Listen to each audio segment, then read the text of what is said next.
Soldier, हमें शाम तक बॉर्डर लाइन पर पहुंच जाना चाहिए। वहां हमारी नफरी बहुत कम है और दुश्मन को कभी भी कमजोर नहीं समझना चाहिए। जी मैडम साहिबा, बस हमें 10-15 गांव गुजरना पड़ेंगे। हम शाम तक अपने जवानों तक पहुंच जाएंगे।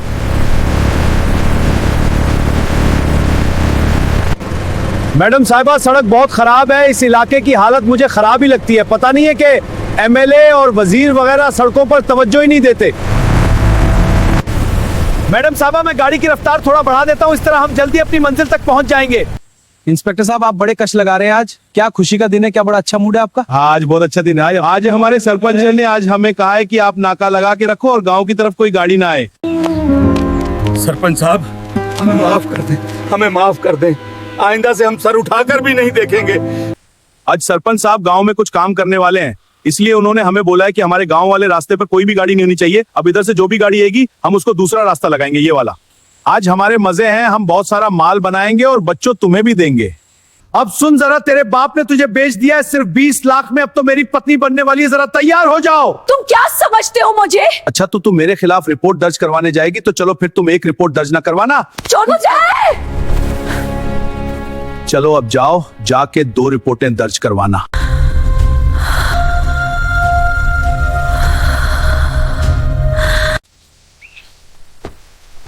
चलो जवानों, अब होशियार हो जाओ, कोई भी बंदा खाली ना जाए और शाम को हमारी जीपें भरी होनी चाहिए। ऐसे मौका कभी कभी मिलते हैं।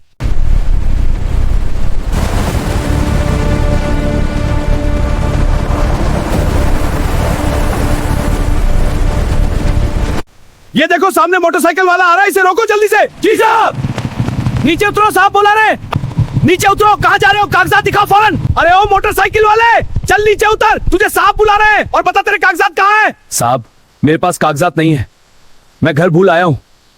अगर कागजात घर थे तो सड़क पर क्या करने निकल आए हो? घर ही बैठे रहते। साहब, खुदा के लिए जाने दीजिए, मुझे बहुत जल्दी है, मेहरबानी करते। कागजात नहीं है तो सीधी सी बात है, जुर्माना अदा करो, जल्दी करो। 3000 वरना गाड़ी बंद कर दूंगा। साहब, मेरे पास इतने पैसे नहीं है, मैं तो अपनी बीवी की दवा लेने निकला हूँ और घर में वो बीमार पड़ी है। बहाने मत बना, रकम निकाल। जनाब प्लीज मुझे जाने दें। बकवास बंद करो, पैसे दो। लेकिन मेरे पास कुछ नहीं है। अरे सिर्फ 2000 लेके तो बाहर सड़क पे घूमता है। चल अब यहाँ से, और मुझे रोड पे फिर न दिखना। यहाँ से फौरन निकल जाओ। लेकिन अफसर साहब, मेरा घर इसी तरफ है। कोई बात नहीं, वापस जाओ। जी अफसर साहब।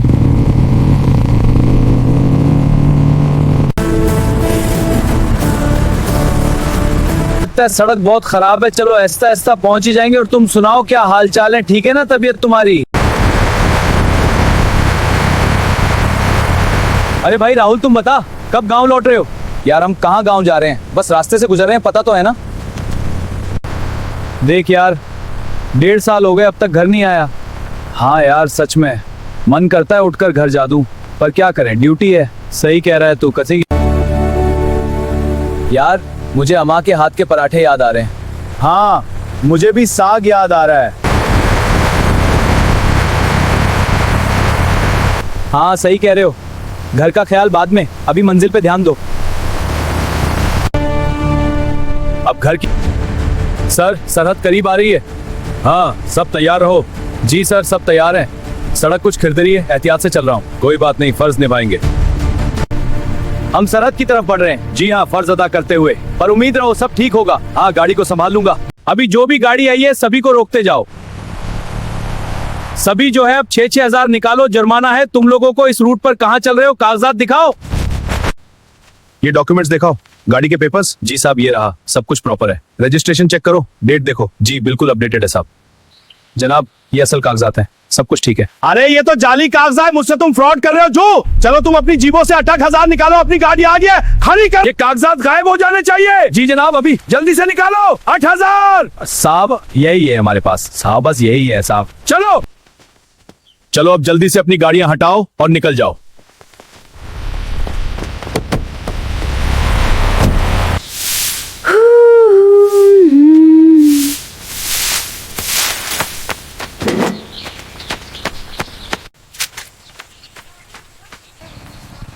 ए लड़की, तेरा बाप किधर है? घास काटने गया है, थोड़ी देर तक आ जाएगा। उसे पैगाम देना कि सरपंच ने बुलाया है।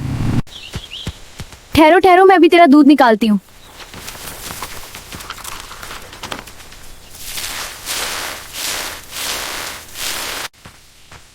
अब मैं काम से फारिग हो गई और मैं फोन पे बात कर लूं।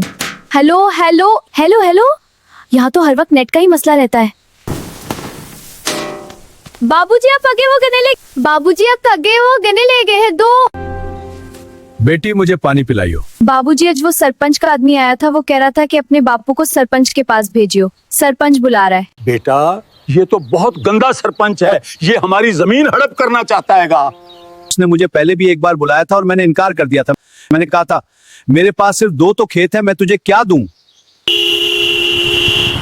ओए भागुलाल बाहर आओ, तुम्हें सरपंच बुला रहा है। चाची सरपंच साहब बुला रहे हैं। हाँ ठीक है बेटा, जल्दी चलो। बेटा मोटरसाइकिल आहिस्ता चलाओ, बहुत डर लग रहा है, मैं बूढ़ा आदमी हूं।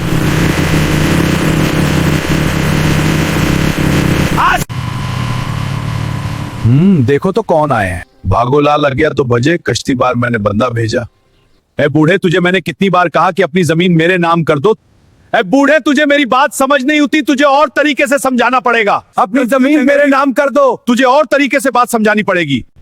ए बूढ़े, इस सारे गांव में मुझे किसी आदमी ने इनकार नहीं किया और तूने बूढ़े मुझे तंग कर रखा है। अब देखना मैं तेरा क्या हशर करता हूं। सरपंच जी मुझ पर रहम कीजिए, मैं गरीब बंदा हूं और मेरी एक बेटी भी है, मैंने इसका कल को विवाह भी करना है, मैं कैसे करूंगा। मुझे माफ कर दो, मुझे छोड़ दो, मुझे जाने दो, खामोश हो जाओ। लगता है तुझे ऐसे समझ नहीं आएगी, तुझे दूसरे तरीके से ही समझाना पड़ेगा। ओए भालो, ओए कालो, भाग कर आओ, जरा इस बूढ़े को उठाओ, इसे अंदर ले चलो।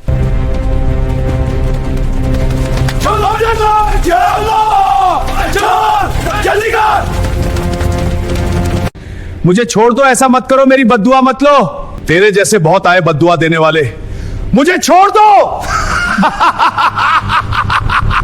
अरे बूढ़े, अभी तो तूने मेरा 20 लाख रुपया भी देना है। सरपंच साहब कैसा 20 लाख? याद करो, तुमने मुझसे 10,000 उधार लिए थे और अभी तक नहीं दिए, ब्याज लगते लगते वो 20 लाख हो गए। अच्छा बूढ़े, तेरे लिए एक और सहूलत कर देता हूं। अगर पैसे नहीं दे सकता तो अपनी बेटी का ब्याह मुझसे करवा दे, हिसाब बराबर समझेंगे। सरपंच जी, ये आप क्या कह रहे हैं? वो मेरी इज्जत है, मेरी बेटी है। इज्जत? जब कर्ज लिया था तब इज्जत याद नहीं आई? अब या तो 20 लाख दे या फिर लड़की का हाथ मेरे हाथ में रख दे। भगवान खैर करे, बाबूजी को गए हुए काफी देर हो गई है, अभी तक वापस नहीं आए, कहीं कुछ हो तो नहीं गया। नहीं, मैं खुद जाकर पता करती हूँ, आखिर इतनी देर क्यों लगा दी बाबूजी ने। ए भगवान, मेरा दिल कांप रहा है, तो खैर करना।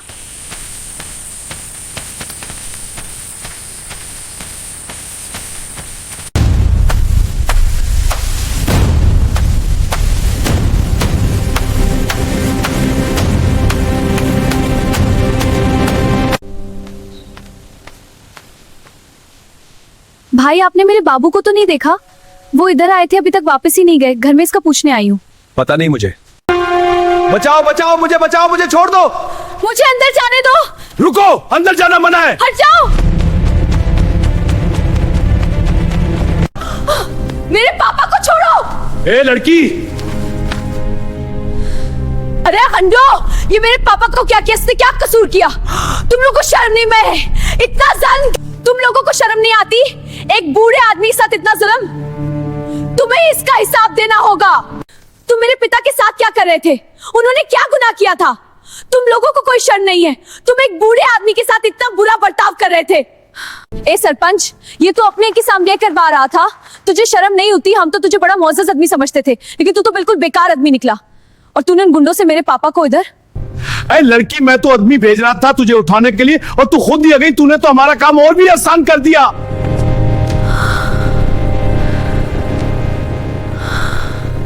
लड़की, तेरे बाप ने हमसे 20 लाख लिया था, वो कौन देगा?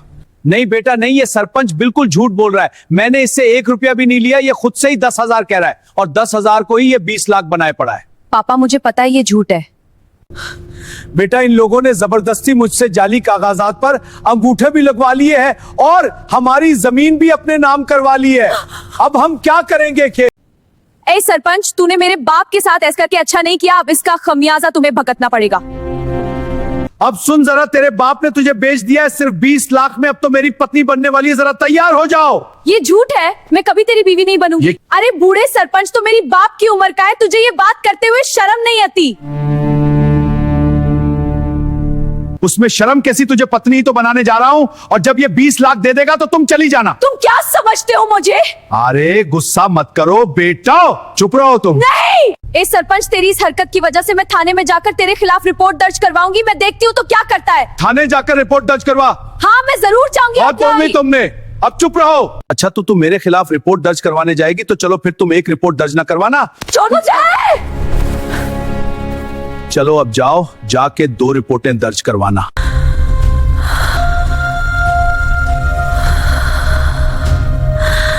अब जाना जितनी मर्जी रिपोर्टें दर्ज करवाना। अब जाना जितनी मर्जी रिपोर्टें दर्ज करवाना।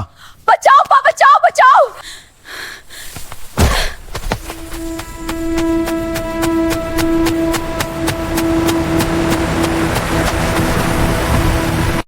किस थाने में जुरात है कि वो हमारे खिलाफ रिपोर्ट दर्ज करे? ये लड़की ऐसे ही घूम फिर के वापस आ जाएगी। दरोगा साहब उठिए, मेरी रिपोर्ट लिखिए, मैं रबर दर्ज करवाने आई हूँ। ए लड़की, तू कहां से आई है और क्या कहना चाहती है? चले अंदर, रिपोर्ट दर्ज करें। हाँ बताओ, किसके खिलाफ रिपोर्ट दर्ज करवानी है? मैंने इस गांव के सरपंच के खिलाफ रिपोर्ट दर्ज करवानी है। अंदर चलो, बैठकर बताओ। इसने हमारी जमीन हड़प करने की कोशिश की, बल्कि हमारी जमीन हड़प कर ली है। इसने जाली अंगूठे लगवा लिए, मेरे वालिद को धमकी भी दी और मेरे पिता पे 20 लाख का इल्जाम भी लगाया है और मेरी इज्जत लूटने की भी कोशिश की है। मैं इस सरपंच के खिलाफ सख्त से सख्त कार्रवाई कराना चाहती हूँ ताकि वो दोबारा ऐसी घिनौनी हरकत ना करे। हम इस मामले को संजीदगी से ले रहे हैं और मुनासिब कार्रवाई करेंगे। हमें इस सरपंच से हमारी जमीन वापस दिलवाई जाए और हमारी बेइज्जती का बदला भी लिया जाए। हाँ ऐसा ही होगा, आप 1 मिनट ठहरो, मैं अभी या। हेलो सरपंच जी, आपके हेलो सरपंच जी, आपके खिलाफ एक लड़की रिपोर्ट दर्ज करवाने आई है। वो बहुत गुस्से में है। ऐसा करता हूँ, बाहर से कंडी लगा देता हूँ, अपने को जल्दी से भेजो। और इस लड़की को उठा जाओ, बोल रही थी कि मैं जिला हेडक्वार्टर में जाऊंगी अगर आपने मेरी रिपोर्ट ना लिखी। ये इंस्पेक्टर तो सरपंच से ही बात कर रहा था, इसका मतलब ये सारा थाना सरपंच से मिला हुआ है। मुझे यहाँ से भाग जाना चाहिए।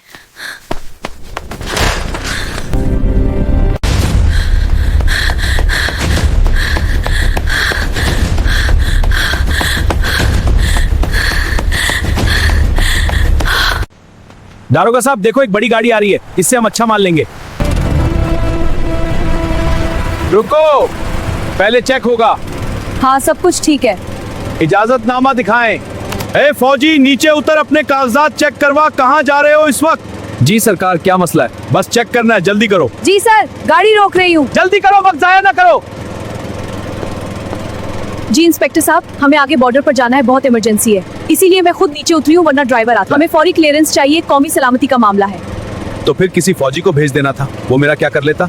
इंस्पेक्टर भाई, आप और हम एक ही कश्ती के अंदर उसकी सुरक्षा के लिए डटे रहते हैं। इंस्पेक्टर साहब, इसलिए हमारा आपस में उलझना नहीं बनता। आप इस रास्ते से नहीं जा सकते, ये रास्ता आगे से बहुत खराब है, इसलिए आप कोई और रास्ता इख्तियार करो, यहाँ से वापस हो जाओ। इंस्पेक्टर, मैं एक कर्नल हूँ और मेरी हिदायत के मुताबिक इस रास्ते की लोकेशन बिल्कुल वाज़ेह है और हम इसी रास्ते से ही जाएंगे। लड़की, तेरा कर्नल वरना सरहदों पे चलता होगा, इधर कोई कर्नल नहीं चलता, इधर से सिर्फ दरोगा चलता है, और वो दरोगा में हो। इंस्पेक्टर साहब, हम और रास्ते से जाएंगे तो हमें देर हो जाएगी, इसलिए हमें इस रास्ते से ही जाना है। अरे लड़की, तू बहुत जिद कर रही है। इंस्पेक्टर साहब देखो, मैंने आपको कहा कि ये मुल्क की हिफाजत का मामला है, इसलिए हमें जाने दो। हमें बहुत जल्द जाना है, बराए मेहरबानी हमारा रास्ता मत रोको। देखो इंस्पेक्टर साहब, आप भी मुल्क की हिफाजत के लिए काम कर रहे हो और हम भी मुल्क की हिफाजत के लिए काम कर रहे हैं, और हमारे काम में टांग मत करो, कोई और कदम उठाए। ए कर्नल, तूने मुझे अब धमकी देना शुरू कर दी तो क्या कर लेगी मेरा? तुम्हें मैं बार बार कह रही हूँ तो टल जा। इंस्पेक्टर, तुझे पता नहीं है हमारी ताकत का। हमारी ताकत सिर्फ दुश्मनों को दिखाने के लिए होती है, अपनों को नहीं, और तुम हमारे अपने हो। मैं तुम्हें फिर एक बार कह रही हूँ कि हमारा रास्ता मत रोको। ए लड़की, क्या तू मुझे ताकत भाषण दे रही है? जो तूने करना है कर लीजिए, मैं अभी तुम्हें अपनी ताकत दिखाता हूँ। हवलदार कांस्टेबल, इधर आओ, इस लड़की को पकड़ो, ये बहुत अच्छा रही है, इसे थाने ले चलते हैं, फिर इसे हमारी ताकत का सही पता चलेगा। इंस्पेक्टर साहब, मैं इसलिए भागी हूँ कि हम लोगों से आपका कोई नुकसान ना हो जाए, कहीं आर्मी वालों की बदनामी ना हो जाए कि आर्मी ने पुलिस वालों को कोई नुकसान पहुँचा दिया है। इसीलिए मैं तुमको एक मौका और दे रही हूँ कि मुझे छोड़ दो, वरना। इंस्पेक्टर देखो, ये हमारी कितनी नफरी आ गई है। इन सबको बॉर्डर पे जाना है मुल्क की हिफाजत के लिए, और मैं तुम्हें फिर भी शराफत से बोलती हूँ कि हमारा रास्ता छोड़ दो। इंस्पेक्टर, तुम्हारी जुरात कैसी कैसे हुई हमारे कर्नल को हाथ लगाने की? अब तुम्हें हमसे कोई नहीं बच सकता। नहीं, लोगों को कुछ मत कहो, इसीलिए तो मैं खुद नीचे आई थी कि तुम जज्बात में ना जाओ। हमें इनको कुछ नहीं कहना, इसीलिए तो मैं नीचे आई थी कि तुम जज्बाती ना हो जाओ। तैयार हो जाओ, गाड़ियों में चलो। बचाओ, बचाओ मेरे तनखा। बहन, क्या हुआ मुझे बताओ, तुम इतनी परेशान क्यों हो, रो क्यों रही हो? मुझे पता चला भी, मत रो बहन, हम तुम्हारे साथ हैं, सब ठीक हो जाएगा। मैडम साहबा मेरे पिता को बचा लीजिए, वो सरपंच और उसके गुंडे मेरे पिता को मार डालेंगे। घबराए मत, लेकिन अगर जल्दी कीजिए, वक्त खत्म हो रहा है। टीम पर सुन रहे हैं। शुक्रिया मैडम, अल्लाह आपको सलामत रख। बहन बताओ वो सरपंच कौन है और कहाँ रहता है? मैडम साहब ये साथ वाले ही गांव जुल्म कर रहा है, इसने मेरे साथ भी जुल्म किया और मेरे पापा को भी इसी ने पकड़ रखा है। जल्दी चलिए, वो उसको मारना दे। मैडम साहब वो सभी गांव वालों की जमीन अपने नाम करवा चुका है और हमारे तो खेत अपने नाम करवा लिया और मेरे बाप के ऊपर झूठा कर 20 लाख बनना डाला और मेरे साथ भी ज्यादती करने की कोशिश की। मैडम साहब हमें बचा लीजिए, जल्दी कीजिए। हाँ तो मैं अब समझी ये पुलिस वाले उधर क्यों नाका लगा कर खड़े हैं और हमें गाँव की सड़क पर से जाने नहीं दे रहे। हमने अपनी हद तक तो इस इंस्पेक्टर से बर्दाश्त कर ली, लेकिन हम जनता पर होने वाला जुल्म कभी भी बर्दाश्त नहीं करेंगे। अब मैं सही तरीके से समझ गई। सोल्जर इन पुलिस वालों को पकड़ लो और अपने साथ में लो और गांव की तरफ रवाना हो। ऑर्डर! सोल्जर इस इंस्पेक्टर को और हवादार और सिपाहियों को भी साथ में पकड़ो। जो सजा हम सरपंच को देंगे वही उनको देंगे। मोटे तूने बहुत हराम खा लिया, चल अब हमारे साथ तेरा निकालते हैं सारा कुछ। अरे क्या बात है, मुझे छोड़ो, मैं नहीं जाऊंगा। चलो हमारे साथ, सरपंच के साथ तुम बराबर के शरीक हो। ये ज्यादती है, बैठ जाओ गाड़ी में। तैयार, रवाना हो रहे हैं।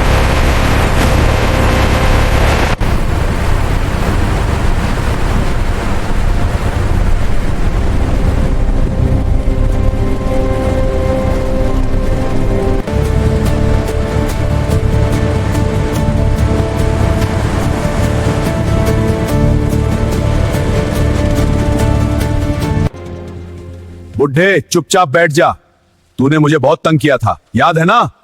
उसको पकड़ो और पुलर से बांध दो। जुल्म है ये, छोड़ दो। हाँ साहब, बस बस। ये क्या शोर है? बताओ कहाँ तेरे बाबा? ए गंदे सरपंच, इस लायक के कहाँ है? कहाँ है? एडमिशन कर डाले ना। तेरे बाप बता मुझे भी, ये क्या कर रहे हो? हाँ गली सरपंच बता, तूने बूढ़े आदमी को कहाँ छुपा रखा है? बेचारे को चल। मैं कुछ नहीं जानता। झूठ मत बोल। बता। अरे नहीं, छोड़ दे मुझे। बोल कहाँ है वो? बता तूने कितने गांव में बूढ़े आदमियों की जमीन हड़प की है? मैडम साहिबा हम सबकी जमीन इसने ले ली है। नहीं मैं ये सब बोल रहे हैं। हाँ सबकी जमीन छीनी है। मैडम मुझे छोड़ दो, तुम अच्छा नहीं कर रही, सारा सिस्टम हिल जाएगा। तुझे पता नहीं है मेरी पावर का। तू नहीं जानता आर्मी की पावर क्या है? तुझे अभी भी पावर का लफ्ज तो पूरी जिंदगी तुझे याद नहीं आएगा। चल और जितनी भी तूने गरीब लोगों की जमीन हथियाई है उनको वापस कर। आज जी मैडम माफ कीजिएगा।